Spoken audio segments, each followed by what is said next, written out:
You know it's going to be a great day when the 240s are outside. At some point today I want to put on these 3mm spacers because in the last video these NS01s were hitting the coilover because the offset was just a little bit too weak. So hopefully 3mm will be just enough to bump it out. And then we also have Logan over. He is currently diagnosing his humming noise on his KA. So luckily I have a spare KA here. This is from one of the junkyard hauls. And we're gonna try and swap the IAC and see if that makes any change. How crusty is this one? This one's pretty crusty. I got low expectations. And I wanted to run a full set of these wheels, but unfortunately when I was getting the tires mounted and the car aligned, that wasn't an option. This thing is crusty. Oh my gosh. Well, let's see if that fixes the problem. How does it feel putting that crusty rusty onto this? If it does fix it, I don't care. Moment of truth, just swapped over the new one, or I guess the old one. See if it hums still. The hum again? Yeah, let's see. Yeah, still hums. There is one small error on my RB that I must have overlooked when I was putting it back together when I took it out. It looks like I have a very small coolant leak all the way in the back here. This is actually the coolant line that goes from the block on this side and it wraps around the back of the head to the turbo. And of course this is the hardest hose to get to, but I need to take it off and bring it to the store so I can match up the right size, because every time I touch it, it just pours out coolant. And while I'm there, and actually while I'm looking at this RB, I noticed that this fuel line is starting to dry rot. So we're gonna replace those as well because we don't need this RB catching on fire. Fine. Got it. That's gonna be really fun to put back on. Pretty good standing spot, huh? Yes. We got this pesky line off. You can barely even tell that it's torn, but if you look really closely, you can see a couple indications. So we're gonna bring this so we can try and match up a 90-degree bend. And also I need at least like 4 or 5 feet of fuel line. I didn't realize these go from here all the way to under the brake booster. At least I know that's 5/16. But we're gonna take Logan's S13. So stuck. Yes. Oh! Rip. My driveway is unforgiving.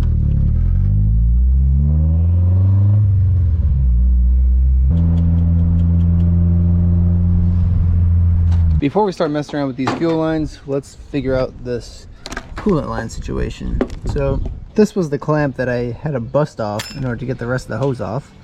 So we're gonna need to snip down the rest of this new hose so it matches. New hose is trimmed. We'll slide this all the way in there, and I've already pre-installed this clamp ever so slightly just because that's going to be impossible to put on once the hose is installed. The coolant line is now officially replaced. Now we're going to start working on the fuel lines. I'm going to start with this one because it's in way worse condition. And it looks like it routes from here down to about here. So it's not too bad. It's like 1.5 feet. I bought like, I think this is 6 feet. Yeah, plenty. And they got the... Whoop. One dry rotted snake. Now we'll cut this new hose to length with some scissors.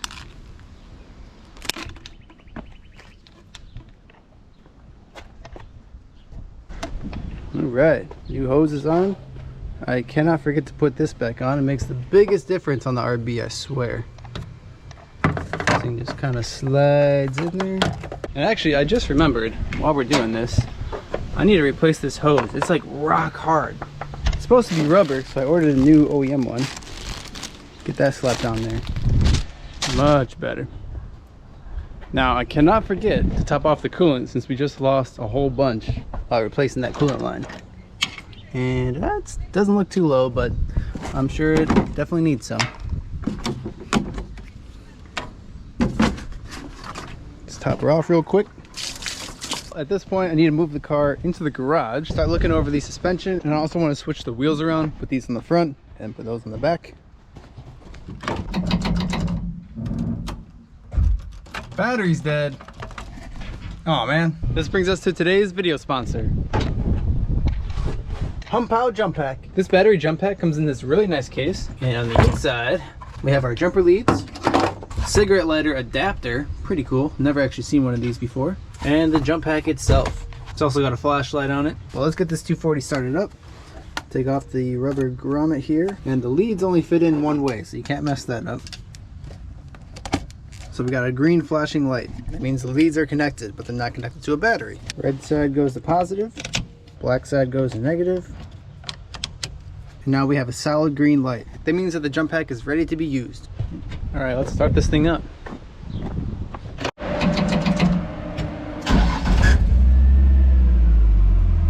Perfecto.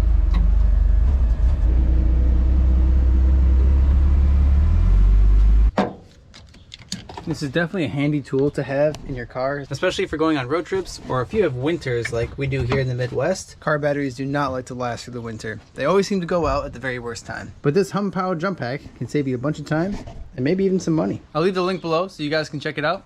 Thanks again, Hum Power, for sponsoring this video. So before we switch to wheels, I want to show you guys a little before and after. The fitment is really close on the front here. This is a plus 15 offset with a 215/45 tire. And the rear is a plus 30 offset, same tire size, but the gap is humongous. Although I did jack it ever so slightly, but you can still fit your whole hand in there, which is way too much space in my opinion. Also, a huge shout out to Franzi. She bought me this brand new Impact. My 100K subscriber gift.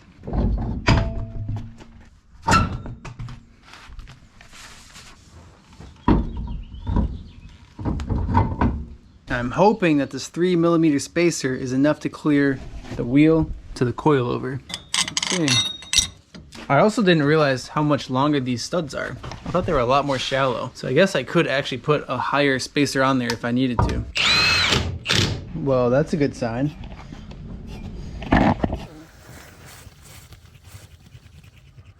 Man, this thing looks great. If the rear end doesn't settle any more than it already has, I'm definitely gonna lower the rear end a little bit more. But geez, that looks great. I definitely prefer the 5 spokes in the front. Well, we made some repairs. I think it is time for a test drive. The only way to make sure that coolant line isn't leaking is to get the car up to temperature, right? Oh, and another thing. Doesn't the ground look really nice? I vacuumed it earlier. That's right. I vacuumed my garage.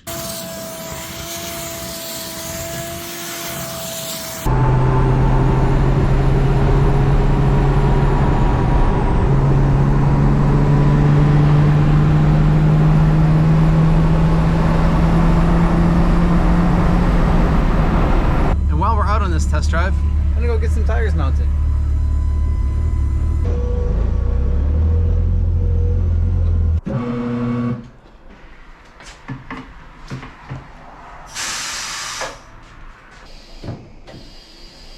Had to stop by the old homie's house.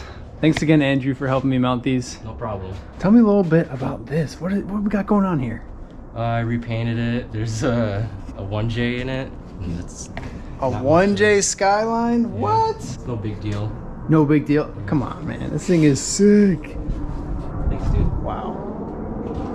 What size are these Model 6s? 18 by 9 plus 20. Wow, that's a hard spec to find. These look great. I like the matching white theme you have going. Thanks, dude. I said a cat on your gauge? Yeah. Oh my God. That's pretty cool. Man, this is a nice color. You want me to pop the hood? Yeah, let's see it. Alright, let's pop the hood.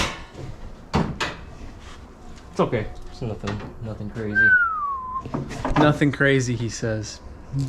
Yeah, it still needs some cleanup. And I like how you match the bay to the exterior. Oh my gosh. And the valve covers too? Wow. Yeah. Good I stuff. actually spilled some brake fluid on it, so. Oh, you can't even tell. Oh, you know what? It's gone. Yeah, never mind. Yeah, you didn't right spill here. anything. There, see? Nah, I didn't see that. Yeah. This thing is perfect. Yeah, so that's it. Yeah, this is the coolest R32, I swear. Thank you. Oh my gosh.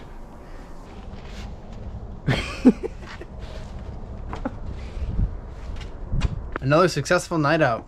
And I also went ahead and stopped at Omars and I picked up this Greddy oil cap, which goes really nicely with the blue valve cover. But the main reason I went to see Omar is because he had the other trim pieces that I needed on the B pillar.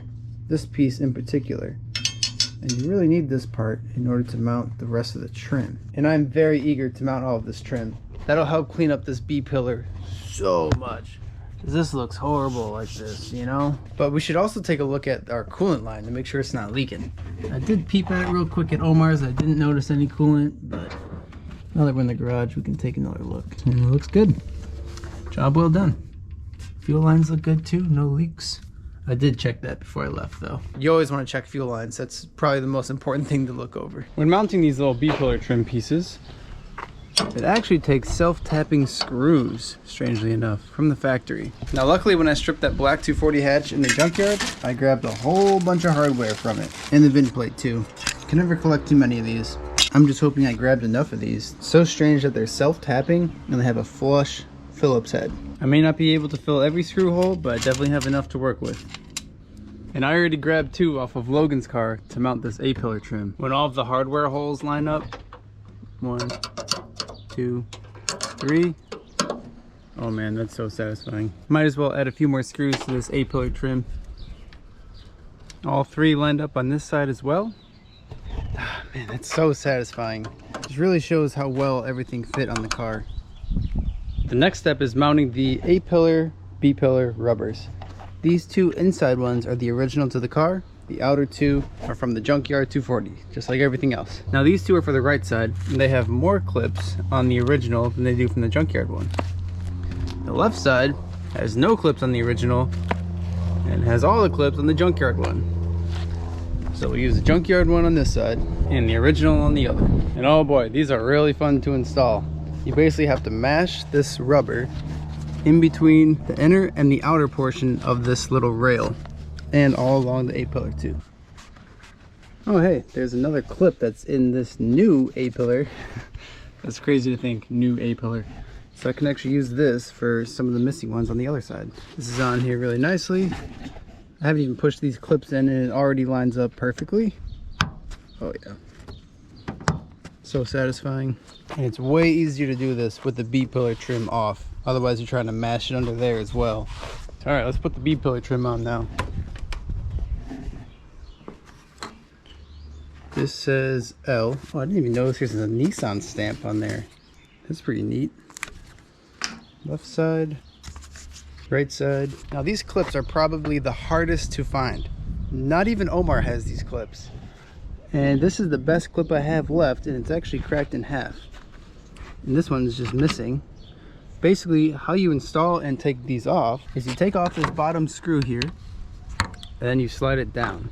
So to install it, you slide it up. There's 2 clips. There's a clip that goes into the body itself, and there's a secondary clip that goes into the B-pillar itself.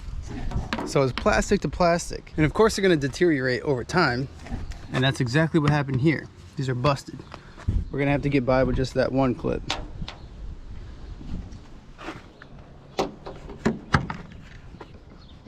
Now there's actually supposed to be a rubber grommet that goes on the end of this A-pillar trim, and I already know people are gonna look at this and be like, oh, you got your measurements off.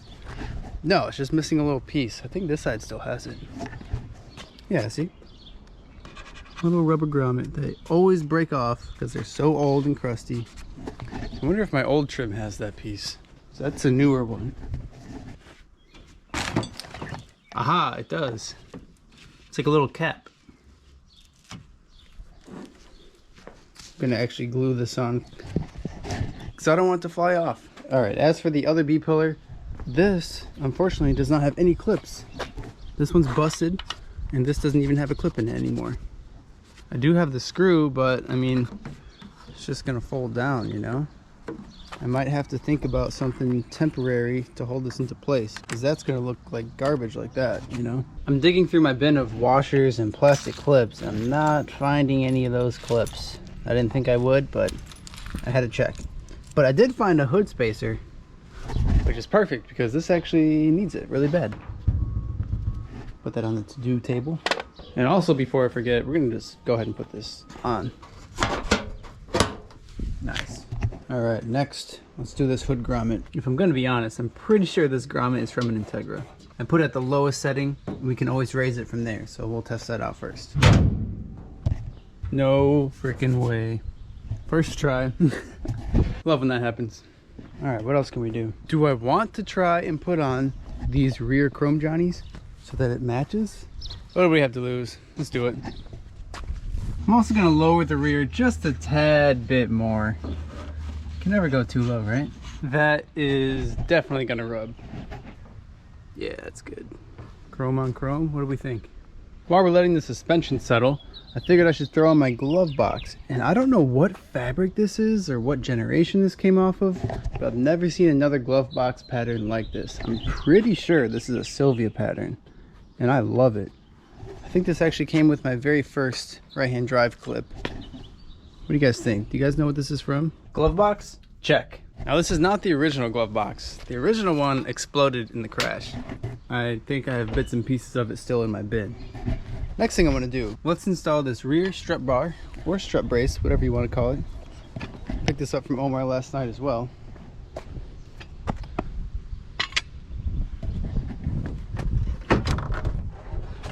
Oh, it's already on. So I decided to look at Nissan's website to see if they had these clips, and I actually found out that they sell it as a kit. They have all the clips in one little bundle for $12. So I ordered 2 of those. Now I also noticed they had the Nissan badge, which for the Type X bumper right here, and they want $80 for it. So I was like, all right, I got a picture of the badge you guys have. Let me match up all my badges here. It came down to these 2, and you can tell ever so slightly how the roundness of this left one bevels out, and this one does not. This is actually the same badge that they use. Pretty sure this is from like a 90s Maxima, maybe an S14, but yeah, that's the one. I need to shave off this tab because I'm not going to drill a hole in my bumper. Just not going to do it. I'd rather just double-sided tape it, you know what I mean? Out of curiosity, I looked up the part number that was on the back, and this actually is for a 240SX. Well, I shaved it, but realized I don't have any double-sided tape. Oh my gosh, I bet that broke it. Oh, look at that.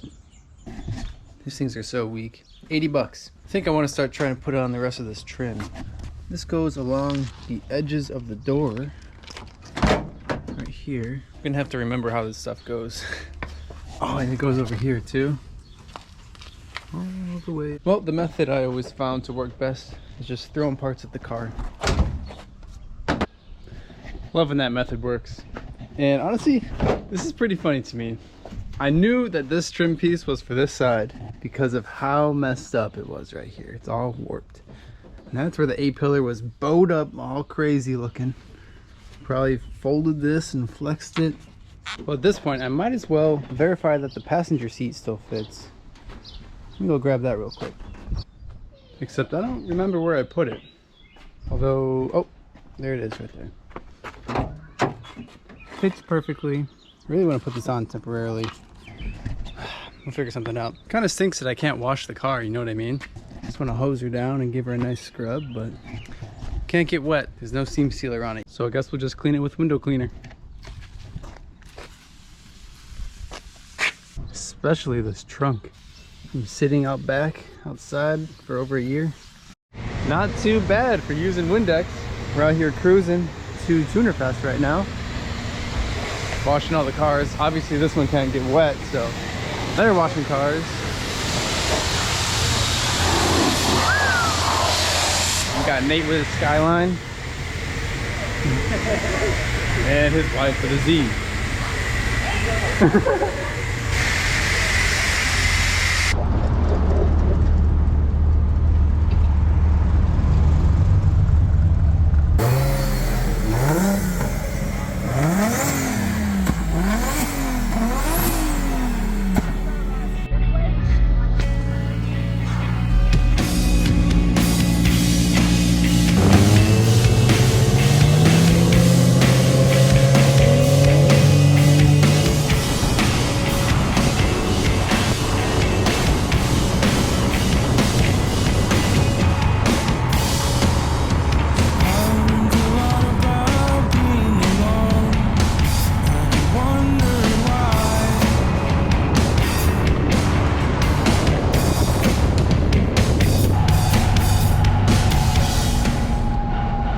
Franzi stopped by with the Integra sedan work truck because the rear is starting to make some noise. So we're gonna inspect it, and I also have some brakes just in case we need brakes, which I'm assuming we do because it sounds like the pads are low. So first thing we'll do is jack it up and spin the wheel so we can get that sound going.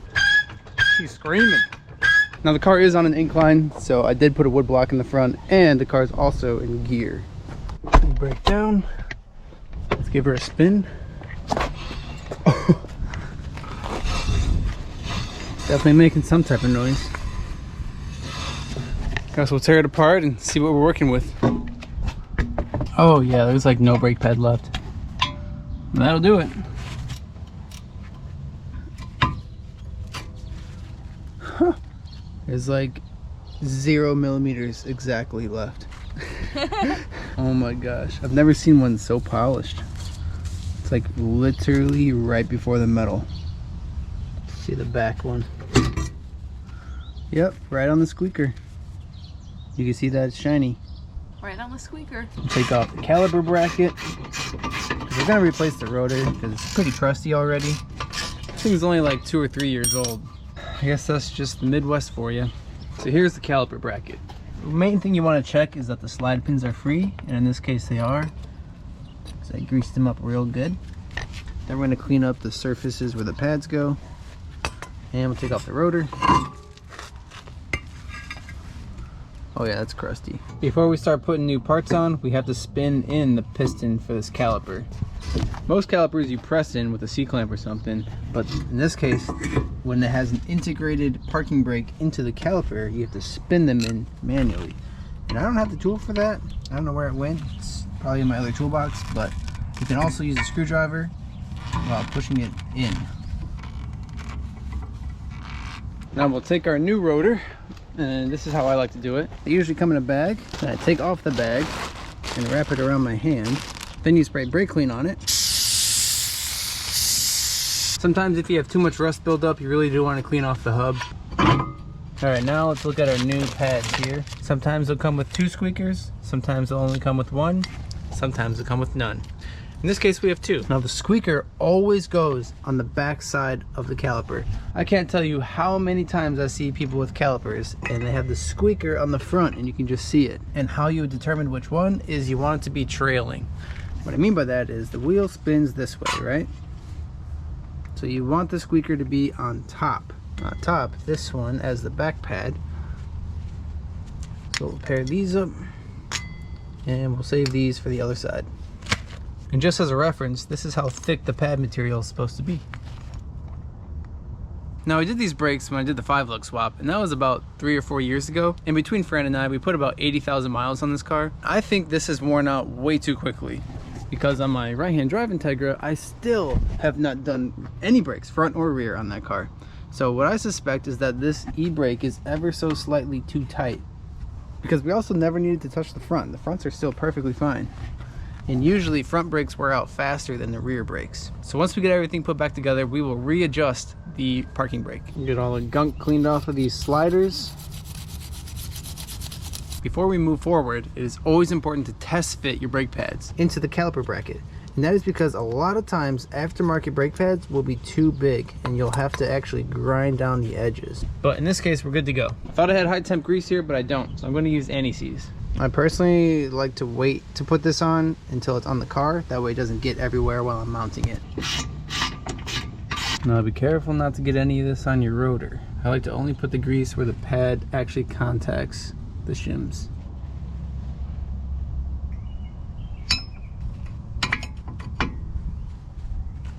Now we'll slide our caliper on and make sure your caliper bracket is already tightened. Slid my caliper on, it's not bolted in yet. And I forgot to show you what the piston looks like, but you want to leave the plus sign basically parallel and perpendicular. And that is because you need to line up these knobs on the new brake pad.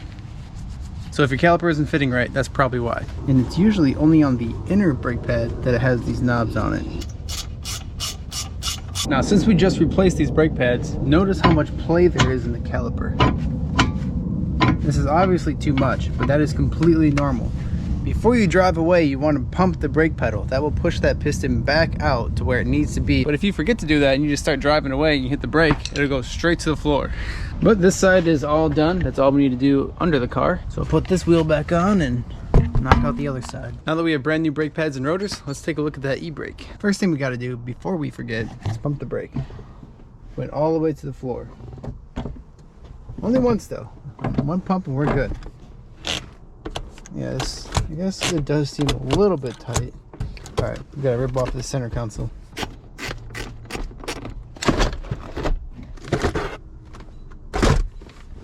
All right, here's our adjustment right back here. So by turning this little knob here, that pulls the cables more or less. And right now they're pulled too much, so we actually want to loosen this so that the cables are further back. Oh yeah, that's way better. You can actually feel that it's loose within the first 2 clicks, which I think is ideal, because then you know for sure that it's not dragging.